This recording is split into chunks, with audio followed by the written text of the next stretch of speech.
Hi, it's Fies Taro. Hello, all signs. So, emosyon ni person mo ngayong week. Okay, pagdating sa'yo.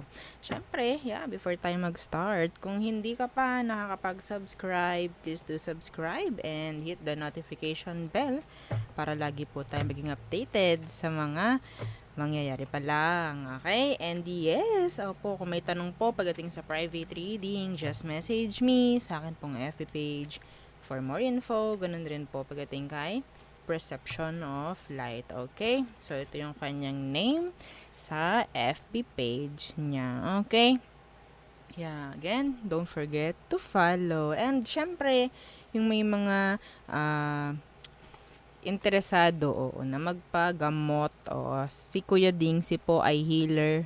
Okay, healer po ha, hindi po ito nagtatanggal ng gayuma ha. Okay. Oo, ang dami kasi nagtatanong, nagtatanggal ba ng gayuma si Kuya Dingsi? Hindi po. Ayaw po, ayaw niya. Okay. So, ang tawag dito. So, ang pwede niyang gawin, ang gamutin is spiritual, physical, yan, no? And yung mga kulam and yung mga sanib. Okay, so yan po ha. Message lang siya dyan sa kanya pong FB page para inyo siyang makausap. Okay, so and yes, syempre, pagdating naman sa ating mga evil eye items, so available, ay parang hindi na, oo. Merong kakakuha ko lang ulit nung ating necklace. Kaso hindi pa nadating at saka yung ring. Pero yeah, anyway, magsabi lang kayo kay admin para aming malaman kung anong mga gusto ninyo. Okay, so ito ang ating all-in-one Evil Eye Bracelet. Available in red and black strings po. Ha, okay? With initial po. So, dalawa yung ating bracelet. Okay, so yung isa natin is garterized. Okay, etong isa naman natin is adjustable. Okay, and ito po is sarili kong design, no? Okay, sarili kong design kaya nilalagyan namin ng initial. Okay, may pa-initial yun, syempre, o, diba? And yeah, ito naman ang ating Evil Eye ring. Okay, non-tarnish, adjustable, and hypoallergenic. And syempre, ito naman ang ating Evil Eye necklace. So, nabaliktad. Okay, yan. Evil Eye necklace. So, yan siya. Non-tarnish, hypoallergenic, and meron siyang extenders. Okay, so yun po. Okay, so pagdating naman sa ating granter, magsabi lang kayo kay admin. Okay? Sabi lang po. Okay.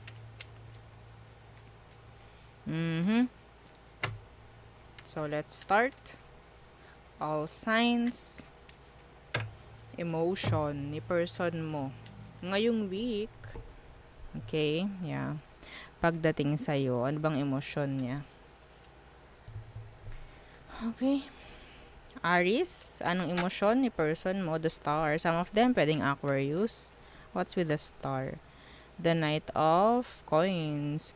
Okay, so parang itong nababagalan pagdating sa inyong sitwasyon, no? Oo. Okay. Kung hindi ito nagre-reach out, kung hindi mo to kausap ngayon, ang nakuha ko lang dito, panay dasal. Panay sana. Yan. Ganun lang siya ng ganun sa'yo. Okay, wala silang kakayanan na gumawa ng action nila towards you sa ngayon. Okay? So, parang nandiyan yung umaasa sila. Nandiyan yung umaasa sila sa'yo. Nandiyan yung marami silang sana para sa'yo. Parang ganyan. Okay? So, yeah. So, siguro, gusto ng pagkakaayos sa inyong dalawa. Pero, hindi naman nagagawa ng action. Okay, next. Taurus, anong emosyon ni person mo ngayong week pagdating sa'yo? Anong emosyon niya? The Devil in reverse, so pwedeng Capricorn. And the Eight of Coins in reversed. Maglalaylo to, Taurus. Maglalaylo sa'yo to. Magiging cold. Yeah, the Four of Coins. Parang magdi-detach. Okay? The Chariot in reverse. So, walang gaanong action na manggagaling sa person na to. So, emosyon nila, nandyan yung sabihin nating pwedeng manglamig. May panlalamig akong nakukuha dito, kahit napakainit ng ating panahon ngayon. No? Oo. Manlalamig siya. Hindi ko alam bakit. Okay? Nawawala kasi yung focus nito or pwedeng sabihin natin, kung meron kayong separation, mas nagiging okay na siya sa ngayon. Kung magkarelasyon kayo, may kaunting arguments, sabihin natin, meron ditong panlalamig nga na mangyayari by next week.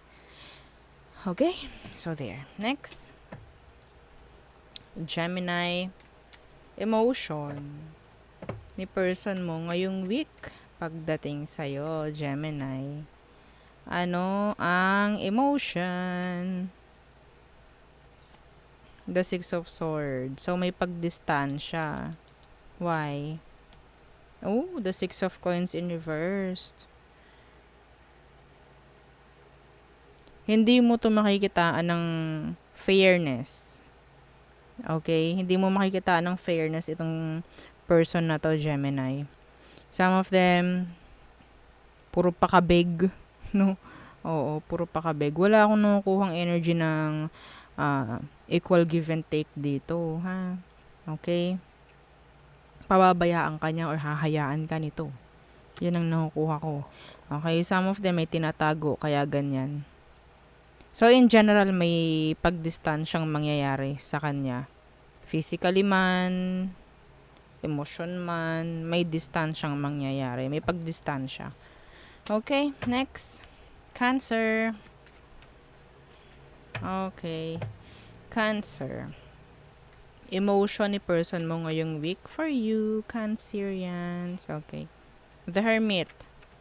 Pwedeng nakatago ang emosyon. Why? The Nine of Wands in reverse. Okay. So, I think, some of you, gusto lang nitong parang i-secure, no? Or sabihin natin, gusto lang niyang maramdaman na safe. Okay? Yung sarili niya sa sitwasyon. Okay? So, some of them, the Nine of Wands in reverse, eventually, magiging open rin naman.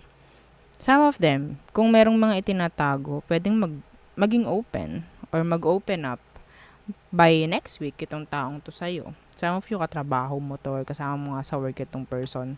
Okay? Yeah. Merong offer na parating or sabihin nating ang way niya para ihayag, no, yung emosyon is by complimenting. Okay? Pagko-compliment sa'yo. Okay? So, yun ang nakikita ko. Next. Leo. Emotion. Okay. Anong emotion? Anong emosyon ng person mo, Leo, ngayong week? The Seven of Coins in reverse. Parang hindi mo makikita ang lagi siyang nandyan for you. Okay? Lagi yung palihis. Paiwas. Bakit? Oh, no. Okay, the Three of Wands in reverse. So, some of them, sabihin natin may mga kanya-kanyang mga pinagkakaabalahan. Okay, kaya mawawala yung focus niya sa'yo, Leo, by next week. Okay? Pwedeng work, pwedeng sa bahay, something like that. Sana hindi ibang relasyon.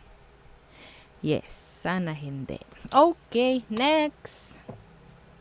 Virgo.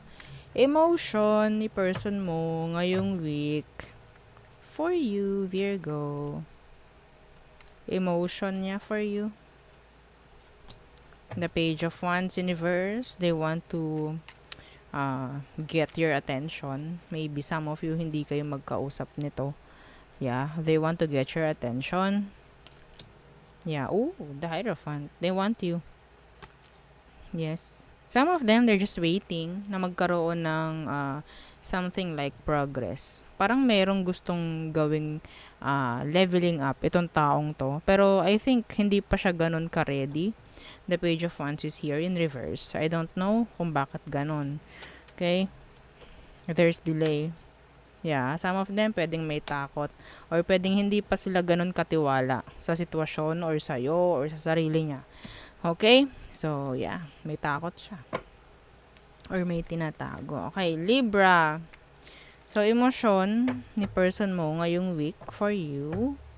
Anong emosyon ng person ng mga Libra ngayong week na paparating? Commitments. They want to commit. See, the Lovers. They want you. Yeah, physically, emotionally attracted by next week. Okay? Yeah, commitments is here. Andyan yung sex. Andyan yung connection. Strong connection by next week para sa inyo, mga Libra. Ayun ang nararamdaman ng person mo para sa'yo by next week. Okay? Maybe, they want to commit. Well, okay. Scorpio.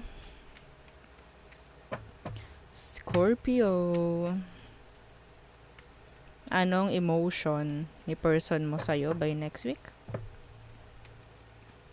Anong emotion niya by next week sa'yo? The Two of Wands. Hot and cold. Yes, hot and cold. Why? May pagdistansya po. Okay? Why? The Judgment. So, nandito yung parang energy na nakakasawa. Yeah, the Eight of Swords. Nakakasawa kasi parang walang nangyayaring bago. Some of you, if you're in a cycle, gusto rin nitong makawala actually. Yes. Yeah, see, the Sun.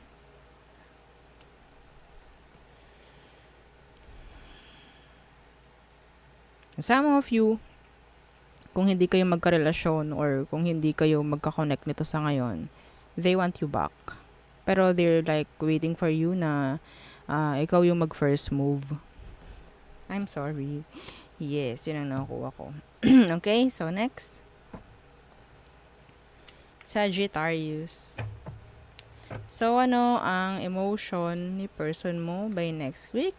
Next week. Pagdating sa'yo, Sag. The Four of Wands. They want stability. They want a relationship with you. Yeah, they want to build a strong connection with you. Oh, the Nine of Cups in reverse. Ayaw nilang magiging opportunity if ever, no? Yang connection ninyo. Okay, yeah. The Star is here. So, parang lahat gagawin ito by next week. Pagkakataon mo na to, Sag. Oo. O, diba? Yes. Some of them, nandyan yung may pagre-regalo. May pagbibigay ng regalo. Yeah, see? The King of Cups. In their emotion, pagdating sa'yo, yes, by next week. Hindi naman kagulat-gulat ito. To King of Cups na ito. Okay, next. Capricorn. So, ano ang emotion sa'yo ni person mo by next week?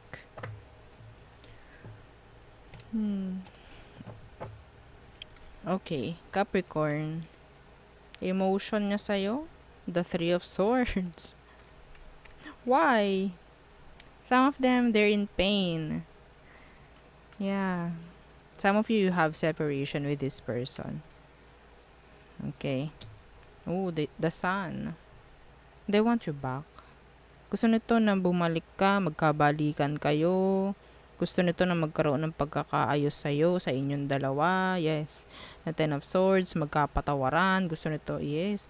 Iniisip ka nito, Capricorn. Yeah. Masaya to sa'yo, actually. Gusto niyang bumalik. Leo is here, air and water. Okay? So, gusto niyang maging masaya. Gusto niyang maging masaya. Or gusto niya magkaroon na ng pagkakaayos sa inyong dalawa. Okay, next. Aquarius. So, Aqua, anong emosyon sa'yo ni person mo? Ngayong week, they want to communicate, some of them. They want a communication to happen. Oo, by next week. Ooh, the Empress in reverse. Okay. So, wala naman ako ditong nakikitang energy ng growth. Maybe they just want to, to communicate. To talk to you. Because of the burden. Okay, yeah. The Two of Cups universe. Wala akong nakukuha ditong energy ng Yeah, meron ditong separation.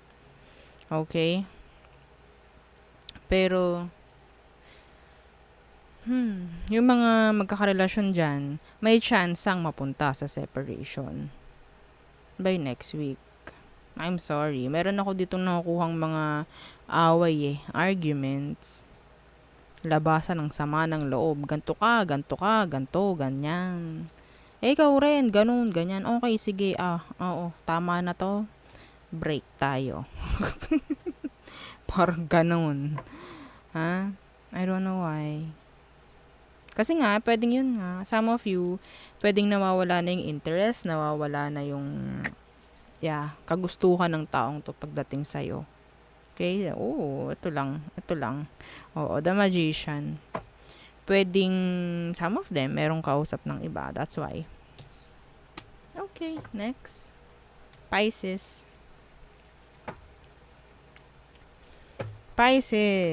Yan. Anong emosyon sa'yo ni person mo by next week, Pisces?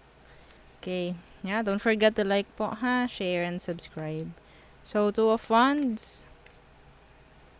Being indecisive. Okay. Nandyan yung may pamimili, hot and cold, yeah. The Queen of Swords in reversed. May takot to. Takot ang pumipigil sa taong to na mag-reach out if ever. Kung wala kayong contact. Takot ang pumipigil sa kanya. Yes. Yun ang isang dahilan kung bakit parang hindi niya kayang mag-reach out sa'yo. Yeah. Some of you, sabihin natin nakikita kanyang masaya na. And may panghihinayang akong nakukuha eh. Yes.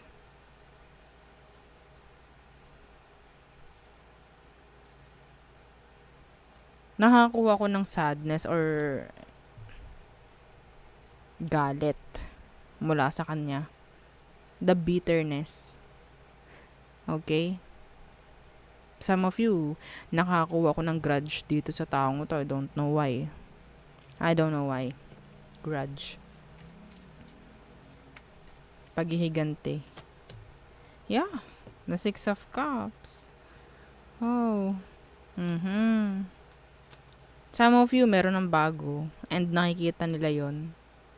Ayaw nila na maging masaya ka. Yes. Gusto nito na pwedeng mangyari rin sa'yo kung anong nangyayari sa kanya ngayon. Yung mga hindi magaganda. Sa totoo lang, ayaw ka nitong mapupunta sa iba. Yun lang, nagkahiwalay kayo. No? And naging matalino ka lang siguro, Pisces, sa ginawa mong desisyon. Okay, so, yan sila. Kasi naman to. Panghihinayang to eh. Nakukuha ko tapos magagalit. Okay, so yun po ang ating reading for you. All signs. Okay, so again, don't forget to like, share, and subscribe. And follow our FB page. Thank you. Bye.